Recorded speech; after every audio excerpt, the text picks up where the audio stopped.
शांत और एकांत में आज एक और मंदिर हम दिखाने जा रहे हैं आपको। ये खोहरा मेहताब सिंह का, यहाँ पहाड़ी के ऊपर महादेव जी का एक अद्भुत मंदिर है, प्राचीन मंदिर है, जहाँ पर भक्तों ने अभी कुछ साल पहले ही सीढ़ियाँ बनाई है। कहते हैं इसी स्थान पर जहाँ मंदिर है, इसके इर्द गिर्द ही खोहरा गांव की बसावट थी। इसी के आसपास एक रावला है, उसको भी हम आपको बताएंगे। और यहाँ देखिए, इन पहाड़ियों के बीच ये गांव बसा हुआ था, जहां आज केवल जंगल दिख रहा है। यहाँ खूबसूरत गांव हुआ करता था। 208 सीढ़ियाँ चढ़कर हम उस मंदिर पर पहुंच गए, जहां पहुंचने की हमको लंबे समय से इंतज़ार था। यहाँ भगवान महादेव, हर हर महादेव, शंभू भोलेनाथ का मंदिर है और मोड़ी माता यहाँ का नाम है। उसके पीछे भी जरूर इस तरह के कारण रहे होंगे कि यहाँ मोरों की भरमार है। ये देखिए, ये एक आपको मैं एक अद्भुत रोचक कहानी, रोचक इतिहास इस खोहरा गांव का बताऊंगा, जिसको सुनकर आपको गर्व होगा साहब। ये देखिए आप, हम आपको कह रहे थे कि ये यहाँ मोरों की बहुतायत है। ये चूँकि मोर बड़ा शांति प्रिय होता है, ये हमारा राष्ट्रीय पक्षी भी है और ये एकांत चाहता है, शांत एरिया चाहता है। हम यहाँ देख सकते हैं, अगर आपको इन झाड़ियों के बीच से अगर समझ में आता हो, तो मोर के पीछे 2-3 बच्चे भी चल रहे हैं, छोटे छोटे बच्चे हैं, उनको देखिए। आज हम उस मंदिर पे पहुँचे हैं जो चोटी पर है, महादेव का मंदिर। हम दर्शन करें महादेव के, हम भक्ति करें महादेव की, हम ध्यान करें महादेव का और हम परिक्रमा करें महादेव की। ये महादेव का परिवार है। कोई चमक दमक वाली मूर्तियां नहीं हैं, लेकिन चैतन्य मूर्तियां हैं। यहाँ प्राकृतिक शिवलिंग है, नंदी भगवान हैं, माँ पार्वती, गणेश जी, कार्तिकेय जी। इस तरह से यहाँ का ये अद्भुत मंदिर है। ये गांव खोहरा जो सामने दिख रहा है। अब मैं आपको उस मूल कहानी पर आता हूँ, जिसकी मेरी इच्छा है। 500 साल पहले इस गांव की स्थापना हुई। ये गांव बसाया गया था। यहाँ एक रावला है, जिसको हम किला कहेंगे, बड़ा खूबसूरत है, वो मुझे सामने से दिख रहा है। ये संपूर्ण गांव, जहाँ अभी कोई घर नहीं दिख रहे या कुछ पुराने घर दिख रहे हैं, यहाँ 3-4 बिल्कुल पास पास मंदिर है। लक्ष्मण जी का मंदिर है, रघुनाथ जी का मंदिर है। वो हो सकता है कि बाद में जैसे जैसे यहाँ के ठाकुर या राजा जो आते, उन्होंने अपनी अपनी श्रद्धा से मंदिर बनाए। यहाँ सेठ बाई का मंदिर है, सेठ माई का, जिसको शीतला माता कहेंगे। और ये पहाड़ी के ऊपर एक बांध है। ये सबसे बड़ी खास बात है। ये हमारा वाटर हार्वेस्टिंग सिस्टम हमको हमारे पूर्वजों से समझना चाहिए। 2 बांध है, एक बंदरा जिसको कहते हैं, एक आड़ी जिसको कहते हैं, ऊपर ही, क्योंकि मवेशी और जंगली जानवरों को पानी की कोई तकलीफ ना हो। तो मैं कहानी वहाँ से शुरू करता हूँ। आज से 500 साल पहले यहाँ नरूका नहीं थे, यहाँ बड़गुजर राजपूत थे, या यूं कहें कि एक रावला था जिसमें बड़गुजर परिवार रहता था, राजपूत ठाकुर। लेकिन ये पूरा गांव, ये हमको एक ऐतिहासिक तथ्यात्मक जानकारी मिली है, पूरा गांव मुसलमानों का गांव था। एक समय आया था, मुगल काल जिसको कहें, और ऐसा भी बताते हैं जानकार, पुराने जानकार, कि अलवर रियासत भी मुस्लिम रियासत थी उस समय, प्रताप सिंह जी से पहले। प्रताप सिंह जी ने इसको बसाया और फिर वो हिंदू संस्कृति, हिंदू परंपरा। तो होता यह है, बड़ी अद्भुत घटना थी, जिसको मैं आज आपको बता रहा हूँ। यहाँ चूंकि सभी घर मुसलमानों के थे, एक रावला, ऐसा हम कई बार देखते हैं कि मुस्लिम बाहुल में भी राजा कश्मीर के राजा हिंदू थे। यहाँ रावला में बड़गुजर एक गोत्र होता है राजपूत समाज का, वो परिवार रहता था।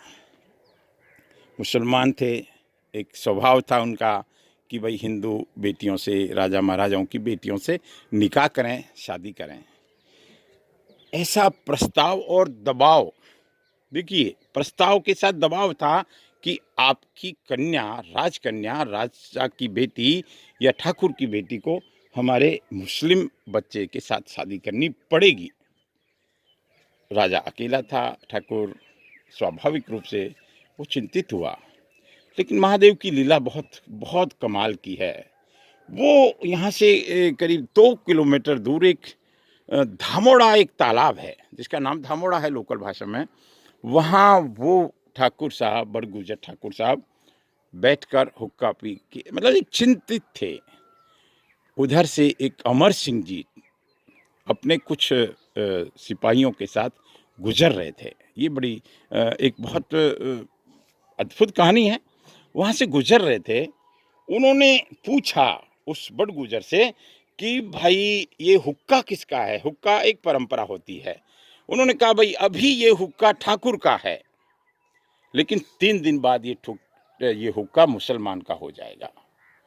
वो कैसे? उसने कहा कि यहाँ मुसलमान ज़्यादा हैं, मुसलमान ही हैं, लेकिन मैं एक अकेला ठाकुर का घर हूँ और मेरी बेटी के साथ शादी करने का, निकाह करने का दबाव बना रहे हैं और 3 दिन बाद निकाह होगा। अमर सिंह जी वीर थे, शूरवीर थे, नरूका थे। वो जयपुर रियासत से उनका लेना देना था। उन्होंने कहा ठीक है। उन्होंने एक युक्ति बताई कि आप उनसे हाँ कर दीजिए कि हाँ भाई हम निकाह करेंगे, और उनसे कहे कि आप सभी पूरे गांव के मुसलमान बच्चे, बेटे, जो भी बूढ़ा, जवान, महिला, पुरुष, सब के सब उस बारात में आएंगे, सज-धज के आएंगे। और इधर जैसे ही वो इस रावले के बाहर पहुँचे, आप एक घंटा बजा देना। आप देखिए क्या युक्ति थी उस समय। और उनके एकदम, जिसको कहते हैं कि शूरवीरों की गिनती के रहे होंगे, लेकिन जिसको कहे कि चमचमाती तलवार और शस्त्र लिए हुए इन्हीं पहाड़ियों पर छिपे हुए थे। चितावरा बोलते हैं इसको। जैसे ही घंटा बजा, उस मुस्लिम जो गांव था पूरे के ऊपर टूट पड़े। सर, ये देखिए, ये कत्लेआम करना जस्टिफाई नहीं हो सकता, लेकिन संस्कृति की रक्षा के लिए कभी कभी ऐसे अवसर आते हैं, कभी कभी ऐसी घटनाएं को अंजाम देना पड़ता है। और कहते हैं ये यहाँ पर एक गोठिया बाबा का मंदिर है, हमको सामने दिख रहा है। यहाँ पर एक उस समय एक विशाल कुआं था। जानकार बताते हैं, इसी गांव के लोग बताते हैं, मैंने इसकी एक आदमी से नहीं 10 आदमियों से इस बात को प्रूफ किया है कि क्या ये घटना सच्ची है। तो उन्होंने कहा कि हाँ, ये घटना 100% है और एक भी मुसलमान सदस्य को नहीं छोड़ा, सबको निपटा दिया और कुएं के अंदर डाल दिया और कुएं को पाट दिया। लेकिन एक मुस्लिम महिला बची थी जो गर्भवती थी, वो यहाँ से जैसे तैसे भागी और एमपी में उसने अपना एक गांव बसा लिया। कौन सा गांव है, हमको ये घटना लगभग 400 साल पुरानी बताते हैं। उसके बाद में देखिए, फिर उस कन्या का विवाह, जो नरूका गोत्र हैं, मैं भी उसी गोत्र से आता हूँ, उनके साथ विवाह किया और इस रावले को और इस गांव को, नरूकाओं को कन्यादान में दिया। ये इसकी यहाँ की बड़ी रोचक कहानी है। और उसके बाद से लगातार नरूका का फिर 28 घोड़े की जागीर होती है। उसके बाद फिर जिसको कहते हैं कि दौलत सिंह जी आए, उसके बाद मेहताब सिंह जी आए, ऐसे करके कई पीढ़ियाँ निकल गई। लेकिन एक बात आखिर में ये होती है कि आखिर में ये गांव खालसा हो जाता है, उनकी कोई संतान नहीं होती है। हमारे राजस्थान में ऐसी परंपरा रही थी कि जब कोई संतान नहीं होती थी किसी राजा के, ठाकुर के खास तौर से, तो वो फिर सरकार या उस समय के राजाओं के अधीनस्थ हो जाती थी। ये वो किला है जहाँ विद्यालय चलता है। ये वो किला है जिसमें मैंने भी पढ़ाई की थी। ये वो किला है जिसमें से अनेक बच्चे पढ़ के निकलते हैं। ये कहानी बहुत है, इसमें कई तरह के, लेकिन संस्कृति की रक्षा के लिए हमारे पूर्वजों ने बहुत प्रयास किया, इस संस्कृति को बचाया। ये गांव, हाँ, इसके बाद और होता है मेहताब सिंह जी, अमर सिंह जी और वो सब तमाम जो नरूका गोत्र से थे, उन्होंने यहाँ फिर धीरे धीरे मिश्रा परिवार लाए, दूसरे लाए। यहाँ इस समय 36 कौम है, प्रेम भाईचारे से रहती है। वर्तमान में अभी अभी चुनाव हुए हैं, उसमें श्रीमती पुष्पा शर्मा जी भी, उनसे भी मेरी बात हुई थी फ़ोन पे 1-2 बार। वो कहें कि हम इस गांव का और विकास करेंगे। ये गांव वैसे विकसित ही माना जाता है। इस गांव में जिसको कहते हैं लेटेस्ट सारी बातें होती हैं। यहाँ बड़े बड़े अफसर निकलते हैं। यहाँ के बच्चों में एक कॉन्फिडेंस लेवल बहुत ज़बरदस्त है, बहुत ज़बरदस्त है। अपनी बात को भी बाकी से रखते हैं, अपनी बात के लिए अड़ जाते हैं। मैं मेरी बात को महादेव जी के दर्शन के साथ विराम देता हूँ। यहाँ हम श्री शीतला माता की उन प्राचीन मूर्तियों को देख रहे हैं। यहाँ ये इसकी बड़ी संभावना है। जैसा अक्सर पूरे भारतवर्ष में हम देखते हैं कि मूर्तियों को खंडित करना मुग़ल शासकों का या मुग़ल काल का एक स्वभाव था, नेचर था। मैं मेरी बात को यहाँ विराम देता हूँ एक जयकारे के साथ। बोलो भगवान महादेव की जय, बोलो मोरी माता की जय, और बोलो आज के आनंद की जय। ये छोटे छोटे बच्चे यहाँ हर दिन पहुँचते हैं, भक्ति का आनंद लेते हैं। संस्कारित बच्चे, और भक्ति और संस्कार की शुरुआत मंदिरों से होती है। जय महादेव।